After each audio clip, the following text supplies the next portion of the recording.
Menu ప్రకారం నాణ్యత ప్రమాణాలను పాటిస్తూ విద్యార్థులకు పౌష్టికాహారం అందించాలని నార్కల్ జిల్లా కలెక్టర్ బదావత్ సంతోష్ అన్నారు.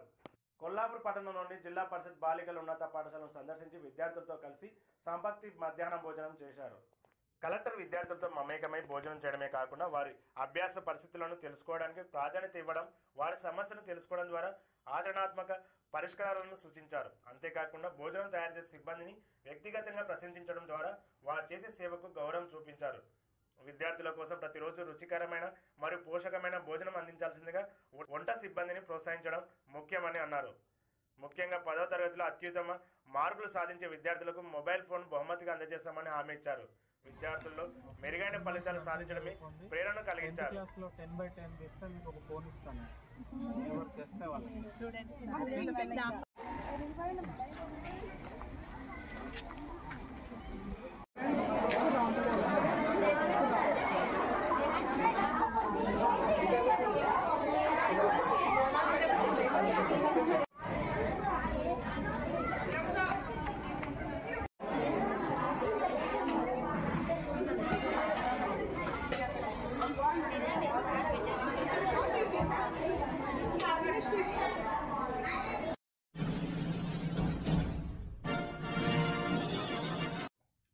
నాగర్కర్నూలు జిల్లా పెద్దకొత్తపల్లి మండలంలోని వెనిచర్ల గ్రామంలో గ్రామసభకు కొల్లాపూర్ మున్సిపాలిటీ పరిధిలోని 14వ వార్డులో గల వార్డు సభకు హాజరైన జిల్లా కలెక్టర్ బదావత్ సంతోష్ ప్రతి అర్హునికి సంక్షేమ పథకాలు అందిస్తామని ఆయన హామీ ఇవ్వడం జరిగింది. గురువారం 3వ రోజు రాష్ట్ర ప్రభుత్వం ప్రతిష్టాత్మకంగా అమలు చేయనున్న సంక్షేమ పథకాల అమలుకి అర్హులను గుర్తించేందుకు, అనర్హులను ప్రభుత్వ సంక్షేమ పథకాలు అందకుండా చూసేందుకు నిర్వహిస్తున్న గ్రామ సభకు 3వ రోజు జిల్లా కలెక్టర్ వెనిచర్ల గ్రామ సభకు హాజరయ్యారు.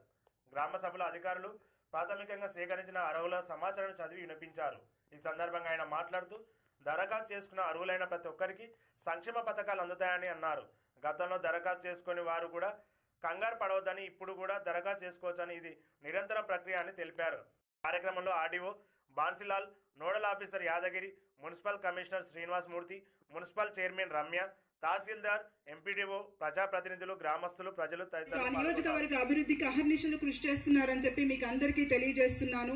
ప్రతి ఒక్క లబ్ధిదారుడికి ఖచ్చితంగా ఈ ప్రభుత్వ పథకాలను అందజేసే విధంగా అడుగులు వేస్తామని, ప్రతి ఒక్కరికి ఈ అవకాశాలు కలిగిస్తామని చెప్పి తెలియజేస్తూ, ఈ అవకాశం ఇచ్చినటువంటి ఇక్కడి ప్రజానీకానికి మరియు అధికార బృందానికి హృదయపూర్వక నమస్కారాలు తెలియజేస్తూ ముగిస్తున్నాను. Thank you.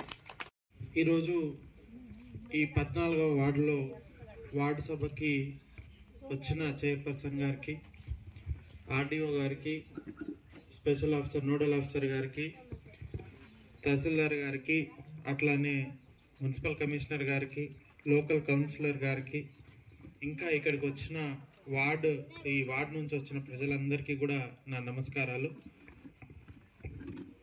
ప్రజాపాలనలో భాగంగా ఈ జనవరి 26 నుంచి కొత్త పథకాలు మనము స్టార్ట్ చేసుకోపోతున్నాము. అయితే అది ఒకటి రైతు భరోసా, ఆత్మీయ భరోసా, అట్లానే ఇందిరమ్మ ఇండ్లు, ఇంకొకటి మనకి రేషన్ కార్డులు. అయితే ఈ రైతు భరోసా అనేది మనకి ఇంతకుముందు 10,000 రూపాయలు ఎకరాకు వచ్చేది. అయితే అందులో చాలా వరకే మనకు రోడ్లున్నా కూడా దానికి రావడం జరిగింది, మైన్స్ ఉన్నా రావడం జరిగింది, ఇల్లు కట్టుకున్నా రావడం జరిగింది, రియల్ ఎస్టేట్ ఉన్నా రావడం జరిగింది, ఏం వ్యవసాయానికి పనికిరాని గుట్టలున్నా కూడా రావడం జరిగింది. సో యాక్చువల్గా రైతు భరోసా అనేది వ్యవసాయకి యోగ్యమైన భూమికి రావాలనే ఉద్దేశంతో, వ్యవసాయకి పనికొచ్చే భూమికి రావాలనే ఉద్దేశంతో ఏదైతే వ్యవసాయం చేయలేని, వ్యవసాయానికి పనికిరాని భూములు ఉన్నాయో వాటికి మినహాయించి వ్యవసాయానికి పనికి వచ్చే ప్రతి భూమికి కూడా 12,000 రూపాయలు రైతు భరోసా ఇవ్వాలని నిర్ణయించడం జరిగింది. అందులో భాగంగా మన రెవెన్యూ ఇక్కడ మున్సిపాలిటీ వాళ్ళు కానీ, మిగతా వాళ్ళు కానీ ఎక్కడన్నా మనం సర్వే చేసి కొంత ఎక్కడెక్కడ వ్యవసాయానికి పనికిరాని లేఅవుట్స్ అయినాయి, లేకపోతే ఇల్లులు వచ్చినాయి, లేకపోతే రియల్ ఎస్టేట్ అయినాయి, అట్లాంటివి ఏమన్నా ఉన్నాయి ఐడెంటిఫై చేసి మీ ముందు పెట్టడం జరిగింది. అందులో మీకేమన్నా అందులో వ్యవసాయం చేస్తాను కానీ తప్పుగా వచ్చింది అట్లా ఏమన్నా అబ్జెక్షన్స్ ఉంటే మీరు తెలియజేయచ్చు. బట్ మన గవర్నమెంట్ యొక్క ముఖ్య ఉద్దేశం వ్యవసాయానికి పనికి వచ్చే ప్రతి భూమికి కూడా మనం 12,000 రూపాయల రైతు భరోసా ఇస్తాము. వ్యవసాయానికి పనికి రాని, వ్యవసాయానికి యోగ్యత లేని భూమికి మనము రైతు భరోసా అనేది ఇవ్వము. రెండోది ఆత్మీయ భరోసా, అది మనకి ఇక్కడ లేదు. మూడోది మనకి ఈ రేషన్ కార్డ్స్. అదే చాలామంది నేను ఫీల్డ్ విజిట్ చేసినప్పుడు కానీ, గ్రామ సభకు వచ్చినప్పుడు కానీ, వార్డ్ సభకు వచ్చినప్పుడు కానీ మనకి ఇక్కడ చదివి వినిపించే దాంట్లో కానీ లేకపోతే వేరే దాంట్లో కానీ నా పేరు రాదు, నాకు రేషన్ కార్డ్ రాదేమో అని కొంత సందేహం, అపోహ అటువంటి పడుతున్నారు. సో ఇందులో మీకు అందరికీ క్లియర్గా చెప్పడం ఏంటిదంటే, మనకి ఈ రేషన్ కార్డు కావాలని మనం ప్రజాపాలనలో అప్లికేషన్స్ తీసుకున్నప్పుడు మీరు రేషన్ కార్డు కావాలని చాలామంది కూడా అప్లికేషన్ ఇవ్వడం జరిగింది. అది ఒక కేటగిరీ. అట్లానే మనం ఇంతకుముందు ఈ మీ సేవలో కూడా మనకి ఆడిషన్ కానీ, అంటే పెళ్ళైనప్పుడు వచ్చినప్పుడు ఆడిషన్ కానీ, డిలీషన్ కానీ, స్ప్లిట్టింగ్ కానీ, ఆ ఆప్షన్స్ అన్నీ కూడా మీరు మీ సేవలో పెట్టుకోవడం జరిగింది.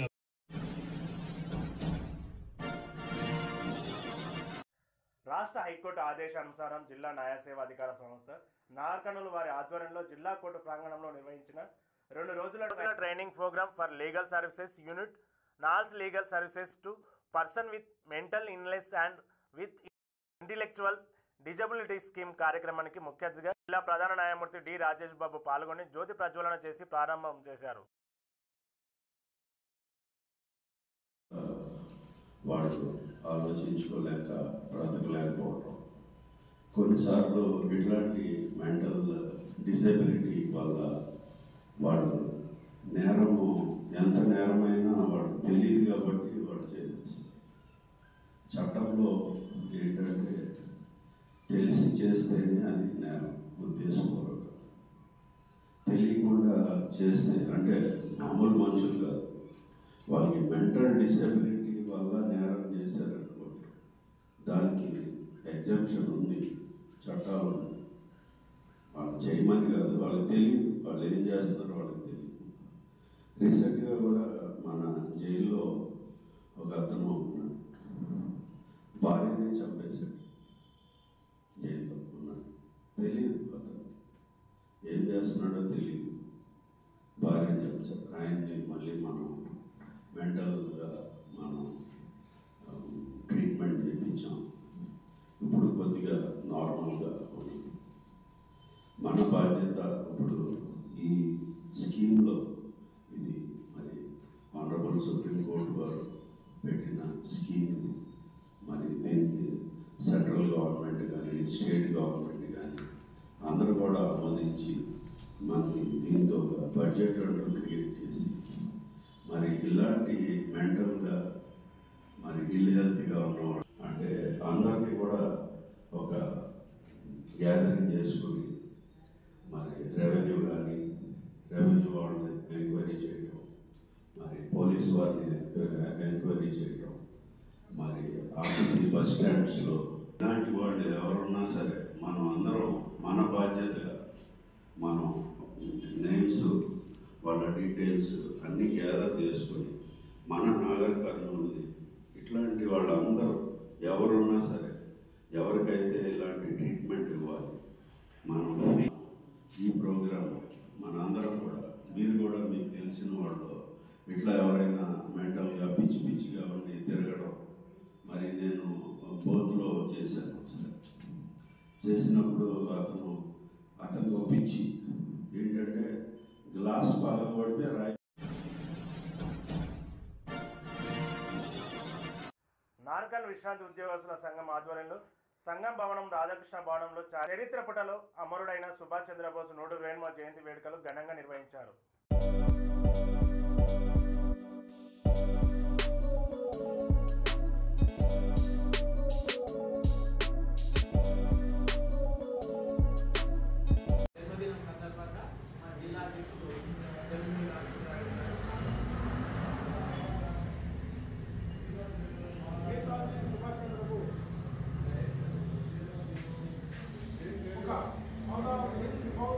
చేసి ఈ దేశంలో కాదు ప్రపంచంలో వ్యక్తి యొక్క 120వ జయంతిని మనం ఈరోజు జరుపుకుంటున్నాం. మనం చాలా గర్వించినటువంటి దేశంలో 1, 2, 3, 4 అని అనే సంఖ్యలో ఉంటే దాంట్లో ఉండేటువంటి వ్యక్తి సుభాష్ చంద్రబోస్.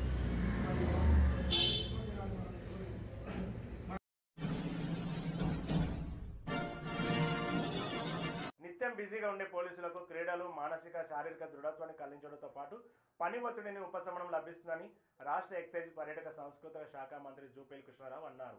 గురువారం సాయంత్రం నార్కల్ జిల్లా కేంద్రంలోని క్రీడా మైదానం 2025లో పోలీస్ వార్షికోత్సవ క్రీడా ముగింపు కార్యక్రమంలో ఆయన ముఖ్య అతిథిగా పాల్గొన్నారు. వీరితో పాటు శాసన మండలి సభ్యులు కూచుకుల దామోదర్ రెడ్డి, నార్కల్ జిల్లా కలెక్టర్ బదావత్ సంతోష్, జిల్లా ఎస్పీ గైక్వాడ్ వైభవ్ రఘునాథులు హాజరయ్యారు.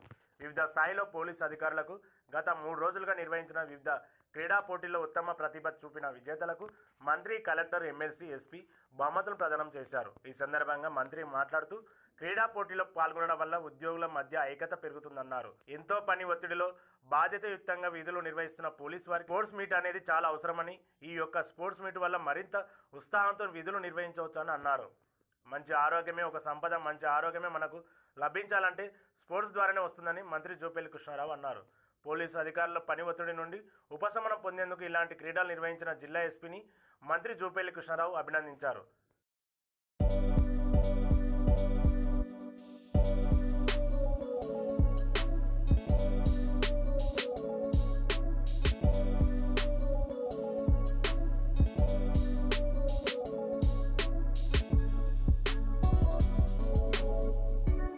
పోటీల్లో ఎవరెవరైతే